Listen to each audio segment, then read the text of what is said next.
So, welcome to episode 6 of It's Meaningless. This is the podcast for entrepreneurs in the first 5 years who are within the first 5 years of business who are tired of stuck and are ready to stomach the brutal truth. Here we discover the meaningless daily habits that keep you from protecting and growing your business. This is episode 6, Zoom backgrounds for client meetings. Um, so, let's jump in. Obviously, like over the past 3 years, we've all done lots more in terms of Zoom, blah blah blah blah. We've been through that several times. So, but at the same time, like it is a real, it's a realistic part of the time we live in. More and more of client meetings are starting to be back to in person, but um, for some businesses, like depending on where you were, um, a lot of people were doing Zoom stuff, Teams, whatever the thing was back then, um, before um, before the pandemic, and so, um, but I mean, obviously, just with the pandemic. Um a lot of the technology has improved, which includes this whole virtual backgrounds thing. Um, I don't know if I think they were out before, but I don't. They definitely didn't work as well as they do now. In fact, yeah. So the thing is, it's like to use virtual backgrounds or not. Um, so obviously, you can see I don't have a virtual background. Um, And I guess I can start there. Here's the why behind that. I started out kind of playing around like when I started doing more Zoom stuff. I started with the background, and I realized, well, I guess I've been a part of this group that I started. I guess I paid, start yeah started in this group, kind of a marketing training group, and one of the things I realized on there was number one, like definitely the person who was leading the meeting did not have a virtual background. And then there would be kind of breakout sessions, breakout rooms, and the people who were leading those didn't have a virtual background either. And so, like, I've had meetings with, in contrast, other professionals who, like, they were pretty much sales calls, with me being on the end of being sold to. And contrast the two, for me, I realized that there, we talked a little bit about trust in a couple episodes already, but like, there's a difference in trust. Like, there's a difference in my ability to trust. Um, those who have a those who I've like interacted with on Zoom with a virtual background versus those who don't. And I'm not saying this is like supposed to be like anything about morality or anything, um, or whether or not I should think that way. But I'll take a step back and say this more so than none of this is like conscious; it's subconscious, which is especially for those of us like we're entrepreneurs. Um, we're in sales. Entrepreneurs sell things, whether you think you do or not. Like, if you're an entrepreneur, your job is how do I communicate that my goods and services will be beneficial to this person, which means that it's not all about how much we can um, convince. It's not about how much logic we can pull out. It, at the end of the day, we come up against the subconscious thoughts of the people that we're trying to engage with in business. And frankly, it seems like if you think about it, it seems like we're at a disadvantage, and probably so. Like if you probably look at it, probably that's the truth. But there are some things that we can be mindful of, be mindful of, and pay attention to. Like the more we know the people that we're trying to do business with, the better we're able to do business with them. And that's probably something to write down. That is, it sounds simple, but it, there's a whole lot of freedom, a whole lot of success that comes on the back of that knowledge. Simply, so, um, and again, for effect, like the more we know the people that we're trying to do business with, the better we are able to do business with them. So knowing the people, taking the time to get to know them. What are these people like? What is this person like? Um, what are the preferences of these this group of people that I'm trying to do business with? Whether it's, and we'll jump into talking about leaders versus consumers, that is B2B versus B2C, and on this topic of backgrounds. Um, but this topic really comes to really one word. Obviously, like I'm telling you what I'm doing and why I'm doing it, but ultimately it comes to one word for me, and it's authenticity. And the reason that that thing kind of goes off in the back of my mind of like is because like think of it from your perspective. You get on a call with someone who has this filter on, like whether or not you're trying to do it or not consciously, the first thing really probably that goes off in your mind is like, what's behind there? And then so the whole meeting, whether you're aware of it or not, there's a part of your brain trying to discover what's behind uh, the virtual background. And if you think of it, if you switch and think of it from your perspective as you being the person engaging the client, like that's not what you want them focusing on. You don't want you want zero part of their brains on that, especially when that is tied to discovering, I guess, whether or not you're authentic or not. Because effectively, that question of authenticity is going off in their minds, and they're linking that to you because you're the one on the call. Not to mention, like I know people do like these. Um, a lot of people do like no video at all, and that's a totally different topic. Like by all means, like if you're trying to sell somebody something, please do video. Like even if they don't turn theirs on, and I know that's awkward. It feels so awkward. At the same time, I've done it before, and most times it may take a few minutes, but most times they'll eventually turn theirs on too. Um, they see I'm serious. I'm not going to turn mine off. Eventually, they turn theirs on too. Um, but yeah, like you want them to be able to see you. In other words, like if you're on the phone, there's no expectation of they have no expectation of seeing your face. Um, but if they're in front of a screen, like there's somewhat of an expectation to put some type of animation, visual animation, behind your voice coming through, I guess, whatever listening device that they're using. So yeah, definitely. That's the little short tidbit on definitely use screens, or definitely use video when you're on Zoom calls for, especially with clients. Um, but like I said, authenticity is really the word for this conversation. If you feel like you can present, I'm not saying if you can be authentic, if you can present authenticity, and I know that sounds crazy, but if you can present authenticity, that is,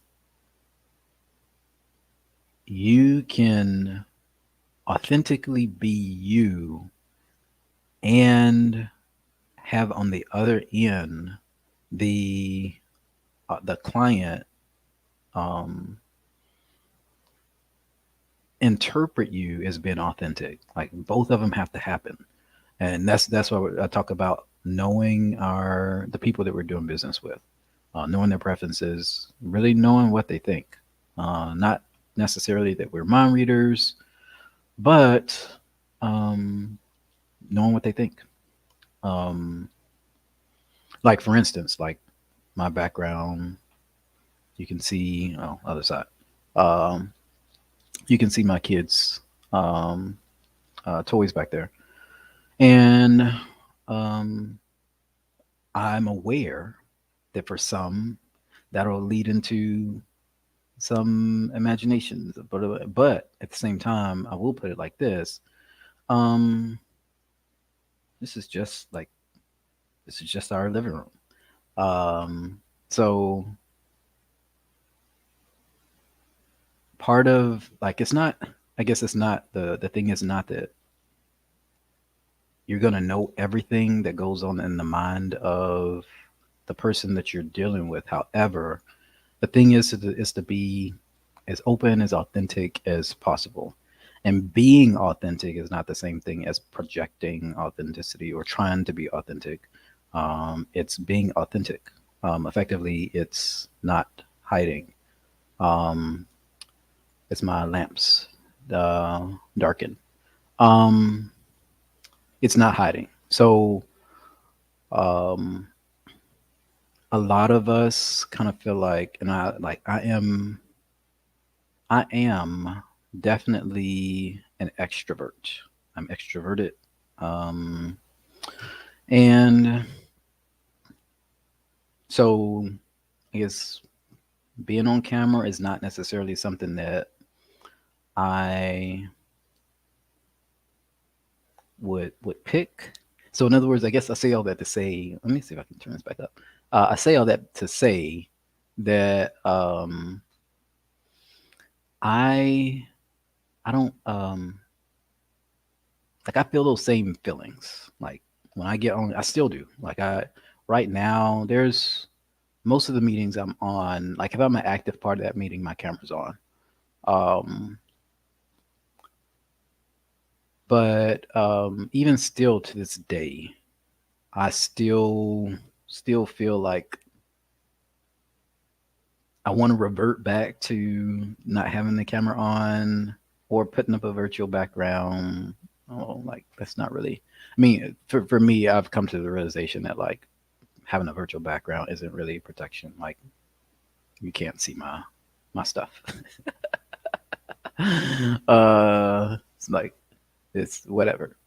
So yeah, that's really the thing about that. So as far as there's a couple other, I guess, avenues for this conversation on the background. So number one, so when you're dealing with leaders, so if you're doing B2B and you're selling directly to like C-suite owners, um, higher ups in the company that you're selling to, number one, especially when you're dealing with people at the top, um, like authenticity is 100% a must.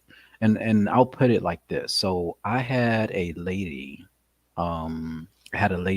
who called me. Effectively, we got on a sales call again. This time, she was the one who was selling. Um, she she was in a bedroom. Um, she had her camera on, her no filter, and she was in a bedroom, just in a bedroom. There was a bed behind her. Obviously, she was sitting at some kind of desk or something. But like I mean, the room looked nice. The bed was made. That's a good start. And the room looked nice. And frankly, she presented a um, $18,000 product, which like I seriously considered. The only reason I um, did not do that. In other words, the only thing in my mind when I considered whether to do that or not was, is this product a good fit for me? That was the only thing in my mind. Like it didn't bother me that what her background was. It didn't. It brought some curiosity. Um, of course, my mind went to KY and that kind of stuff. But at the same time, like once that was done, like my focus was back on the meeting. Um, so I'll say this: like when you're dealing with leaders of organizations, like you have to be like 100% authenticity. Otherwise, like you don't want their minds to go too far in terms of trying to figure out whether or not you're who you say you are or not. So give them a picture to to work with instead of um, having their minds wander from a black screen. In other words, if they have to create what's going on in your world from just a black screen, you give them zero picture of something to work with.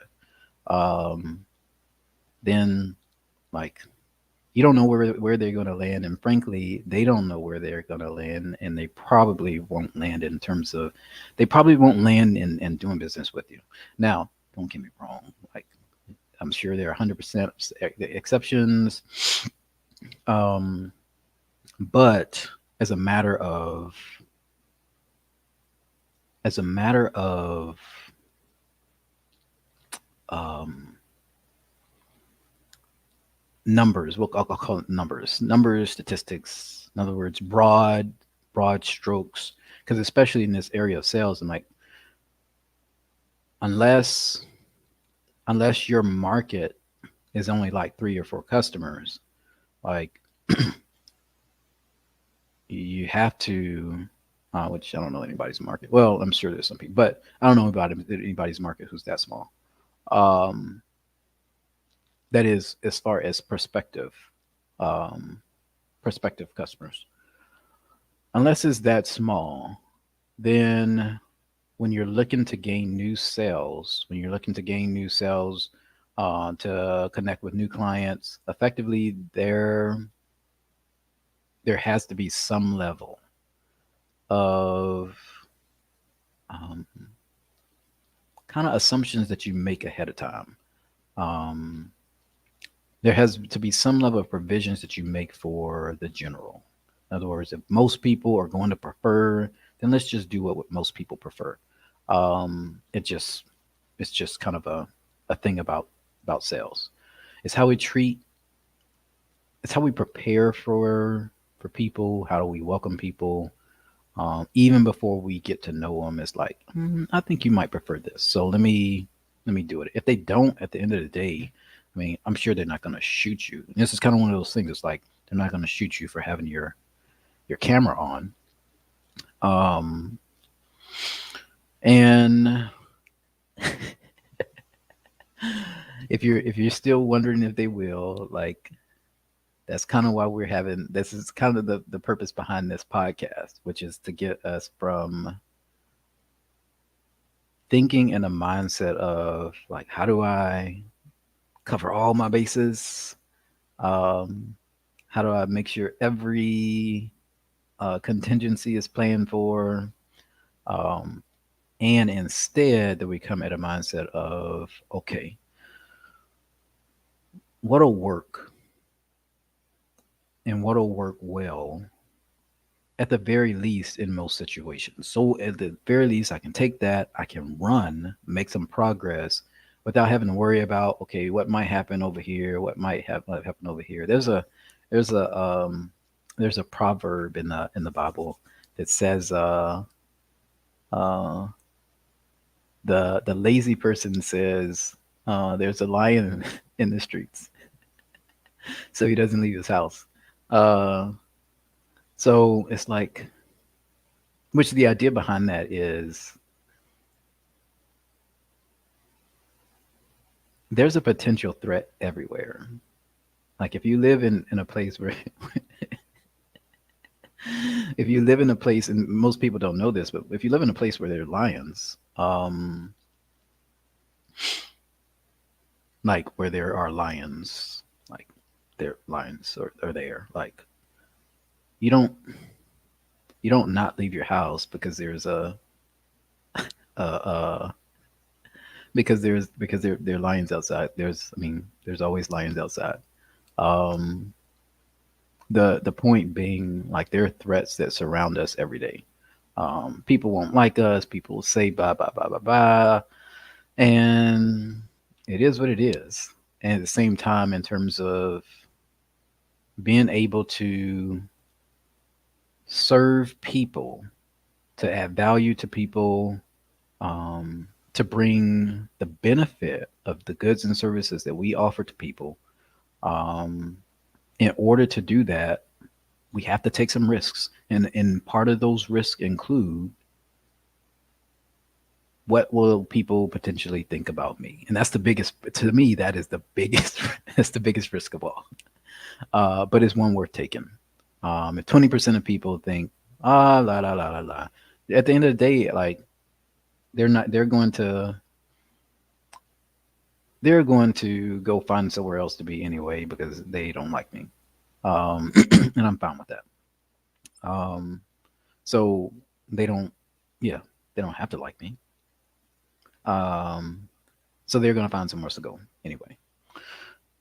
So that's the thing anyway. So, like I said, as far as leaders are concerned, like, definitely authenticity. I would say, like, I would seriously suggest, um, as much as possible, unless, like, you've had some type of agreement with them or something already of what they prefer. I'd say no, no filter. Of course, like, I mean, do something decent, I guess, with your background.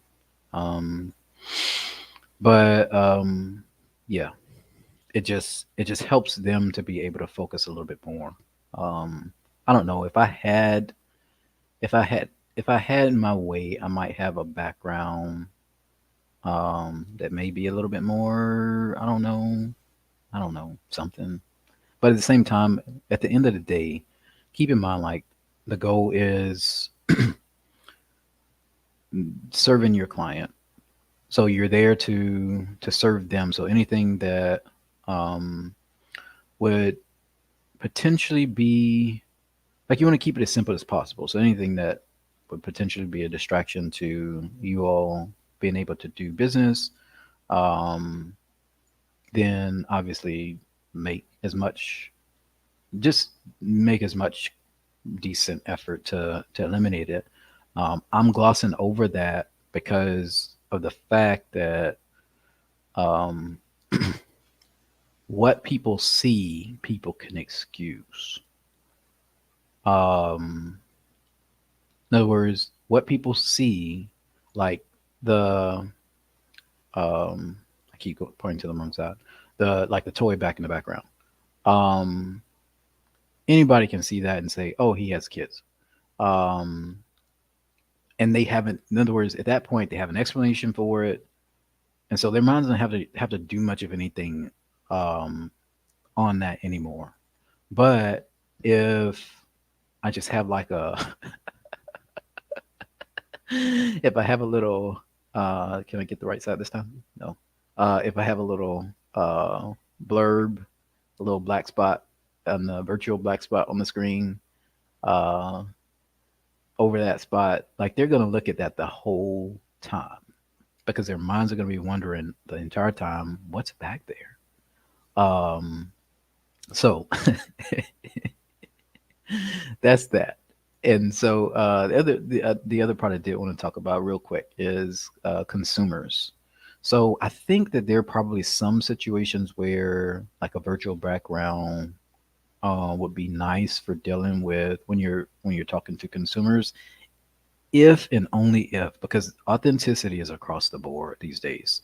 Like, everybody's, with all the stuff that people are putting online, there's a ton of stuff, and a ton of stuff that people designed and prepared for, and, um, yeah, there's a ton of stuff online, and people are paying less and less attention to it because, um, it's it's a bunch of stuff doing this. It's a lot of stuff doing the same thing, and very little of it is just authentic people, two people sitting down and just talking. Um, and frankly, that's what people want. But get in, you can't get 100% in like a mass, send it out to everybody blast thing. Um, so that is, the authenticity is the biggest thing. So in dealing with consumers, there may be a way where I guess using a background, virtual background, would be beneficial. But the only way I would see that is if, like, the background added some type of like content in terms of, like, if you're having like a virtual event or something, and the background has like um, some messaging that's like that's specific to, and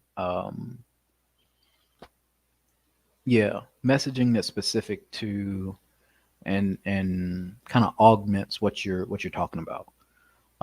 That might be cool. Almost like a almost like if you had a your slides in your background, if you were doing like a slideshow or something like that. That's not a neat idea. But um, other than that, I wouldn't see the benefit of that. Obviously, like, you can take time to prepare whatever space that you're going to have as a background, is your real background, um, ahead of time, for your clients, for the people that you're going to do business with. But at the same time, like I said, that I think the biggest thing is authenticity. So whatever you do, if you can do it like without hiding, and we'll talk about the hiding thing more and more on this podcast. Whatever you can do without hiding, I think it'll be beneficial. I want to talk to one other thing on this, and that's the headspace thing for why we want to go into, um, it's the headspace thing for why we want to talk about, or why we want to do the backgrounds, the virtual backgrounds, or no camera at all. So the the thing really is comes down to, like, are you gonna like me? It really comes down to, are you gonna like me? Are you gonna like what I present? Um, and it's a valid concern, frankly, that exists in everybody. Even people who say it doesn't, they don't care. It's BS. They care. They may not care as may not. I want to say they may not care as much as some of the rest of us do. But in my experience, the ones who shout the loudest that they don't care are the ones who care the most. So, which is not a problem. Like, people care. People care about what other people think, and we're designed to, because we're designed to relate to people. So it's not a bad thing that we have those feelings. The thing is to be aware of, in the moment, who am I serving in this moment? Like, am I here to serve me, or am I here to serve this other person? And if it will serve this other person by allowing them to see my face, and in fact, I heard something the other day. Um, actually, I was listening to something about podcasts, and the lady was talking about how most people fear, in starting a podcast, most people fear hearing their own voice. And what she said is something that rings true. I think not just for your voice, but for how you look, or how you come across. Is most people don't like their own they don't like hearing their own voice because they don't like it. It's just kind of the thought. Um, but what she said was, other people don't see you that way, and frankly, that is true. I found that to be true for me. Like, I'm with me all day. I don't I don't get breaks. I don't get breaks for being with me. So I'm used to what I do. I'm used to the tone of my voice. I'm used to So for me, it could kind of seem monotonous or yeah, like I've heard this already. But for me, presenting myself to you, I'm brand new. If you don't know me, I'm brand new. And even if you know me, like you haven't been with me as long as I've been with me. So you don't have the same opinions, conclusions, assumptions about me that I do. Um, so that's kind of a, I think that's important in terms of like mindset shift to be aware that we're in front of other people, when we present ourselves, not a version of ourselves, present ourselves to other people, that we can present ourselves fully, knowing that they can receive us in a way, I want to say unfortunately, that we can't receive, we may not even be able to receive ourselves. So, my, my take would be to present ourselves and let them be the judges. And I know that sounds scary, but in more cases than not, the people you're called to be in front of, they'll judge you way more fairly, way more honestly, way more graciously than you would judge yourself. So anyway, that is all I have for this one. Um, Enjoyed this one. So again, here Tuesdays and Thursdays. 8:30 is about the start time. 8:30 a.m. Central Time. So we should be back next Tuesday. Take care and